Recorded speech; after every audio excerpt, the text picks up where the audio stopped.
Hello friends, welcome to SK2 All in One. Super and டேஸ்டியான குட்டி இறாலை வச்சு எப்படி கிரேவி செய்கிறதுன்னு பார்க்கலாம் வாங்க.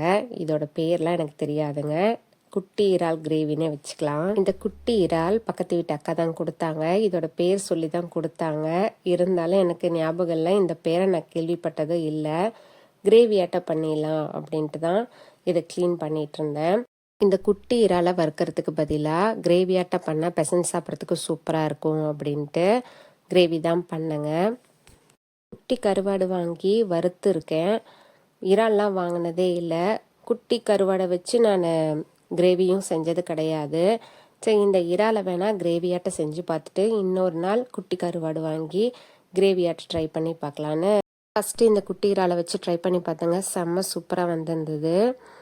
இந்த இறாலில் ஏதாவது குப்பை கல் இந்த மாதிரி இருக்கான்னு பார்த்து செக் பண்ணி பார்த்துட்டு நல்லா புடச்சி எடுத்துட்டு, எப்படி நம்ம கருவாடெல்லாம் கழுவுமோ அந்த மாதிரி தண்ணி ஊற்றி நல்லா கழுவி எடுக்கிறது தாங்க பரவாயில்ல. பெரிய கருவாடாக இருந்தால் சுடு தண்ணி ஊற்றி கழுவலாம். இது குட்டி குட்டி இறால் அப்படிங்கிறதுனால பச்சை தண்ணி ஊற்றியே நல்லா கழுவி எடுத்துக்கிட்டேன். குட்டி இறால்ங்கிறனால தடவை தண்ணியில் லைட்டாக கசக்கி விட்டு கழுவி எடுத்தேன். அடுத்தடுத்து தண்ணியில் கழுவும் போது லைட்டாக அலாசி விட்டு மட்டும் எடுத்துக்கிட்டேன். இது குட்டி கருவாடுங்கிறனால ரொம்பவும் கசக்குனோம்னா கரைஞ்சி போயிடும் அப்படின்னு லைட்டாக கழுவி எடுத்தேன். 4வது தடவை இறாலை கழுவும் போது இந்த அளவுக்கு தண்ணி கலர் சேஞ்ச் ஆகி வந்திருந்தது. இதோட போதும்னு இறாலை தனியாக எடுத்து வச்சுக்கிட்டேன். இறால் செய்யறதுக்கு என்னென்ன தேவைங்கிறத எடுத்து வச்சுருந்தேன். ஒரு பெரிய வெங்காயம், இந்த அளவு பூண்டு, கருவேப்பிலை, கொத்தமல்லி தழை, தக்காளி இது எல்லாத்தையும் கட் பண்ணி எடுத்து வச்சுட்டு பூண்டையும் தட்டி வச்சுட்டேன். இப்போ தாளிச்சு விட்டுறலாம். வடைச்சட்டி வச்சு தேவையான அளவு எண்ணெய் விட்டுட்டு கடுகு, கடலைப்பருப்பு, உளுத்தம்பருப்பு சேர்த்து சோம்பு சேர்த்து இதெல்லாம் பொரிஞ்சதுக்கப்புறம் தட்டி வச்சுருக்க பூண்டு, பெரிய வெங்காயம், கருவேப்பிலை சேர்த்து நல்லா வதக்கி விட்டுறணும்.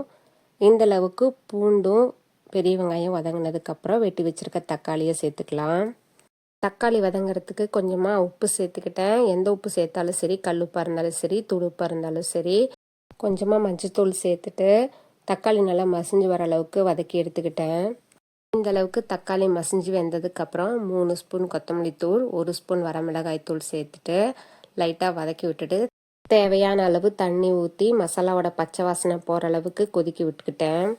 இந்தளவுக்கு கொதித்து எண்ணெய் பிரிஞ்சு வந்ததுக்கப்புறம் லைட்டாக கிளறி விட்டுட்டு இந்தளவுக்கு கிரேவி பதத்துக்கு வந்ததுக்கப்புறம் கழுவி வச்சிருக்க இறாலையும் சேர்த்துக்கிட்டேன். எல்லா இறாலையும் சேர்த்துட்டு உப்பு செக் பண்ணி பார்த்து போட்டுட்டு மூடி போட்டு லோ ஃப்ளேமில் 10 நிமிஷம் வேக விட்டுக்கிட்டேன்.